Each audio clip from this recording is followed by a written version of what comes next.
എല്ലാ സ്ഥലങ്ങളിലും ചില തീരുമാനങ്ങളും നിയമങ്ങളും ഒക്കെ ഉണ്ടാവും.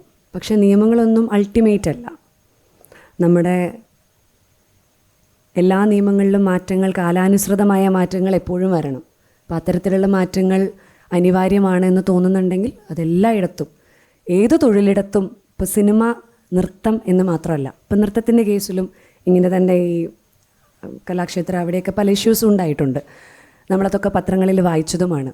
അപ്പോൾ ബേസിക്കലി സിനിമയെന്നോ നൃത്തമെന്നോ എന്ന് മാത്രം ഒഴിച്ചു നിർത്താതെ എല്ലാ തൊഴിലിടങ്ങളിലും സ്ത്രീകൾക്കും പുരുഷന്മാർക്കും, ഇപ്പം നമ്മൾ കാണുന്നില്ലേ, തൊഴിലിൻ്റെ സമയം കൂടിപ്പോയിട്ട് മരണപ്പെടുന്ന അവസ്ഥ വരെ ഉണ്ടാവുന്നുണ്ട്.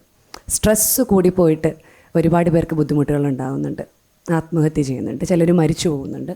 അപ്പോൾ everything has to be equally treated. എല്ലാത്തിനും മാറ്റങ്ങൾ വരണം. ഒളിവിൽ പോകുന്നത് നല്ലതാണെന്നൊന്നും ഞാൻ പറയില്ല. പക്ഷേ കോടതിയും പോലീസും ഒക്കെ ഇടപെട്ട ഒരു കേസിനെ പറ്റിയിട്ട് അതിൻ്റേതായ തീരുമാനങ്ങൾ വരികയല്ലേ ചെയ്യേണ്ടത്. ഞാനിപ്പോൾ ഈ ഫെസ്റ്റിവലിനെ മാത്രം കോൺസെൻട്രേറ്റ് ചെയ്തുള്ള ചോദ്യം ചോദിക്കാൻ പറയാത്തത് എന്താണെന്ന് പറഞ്ഞാൽ, ഞാനെന്തോ ഒളിച്ചോടി സംസാരിക്കുന്നത് പോലെ വ്യാഖ്യാനിക്കപ്പെടരുതെന്ന് വിചാരിച്ചിട്ടാണ്. എനിക്ക് തീർച്ചയായിട്ടും ഇവിടേക്ക് വരുമ്പോൾ നിങ്ങൾ ഫെസ്റ്റിവലിനേക്കാൾ കൂടുതൽ ചോദ്യം ഇതൊക്കെ ആയിരിക്കും ചോദിക്കുന്നതെന്ന് കൃത്യമായിട്ട് അറിയാം.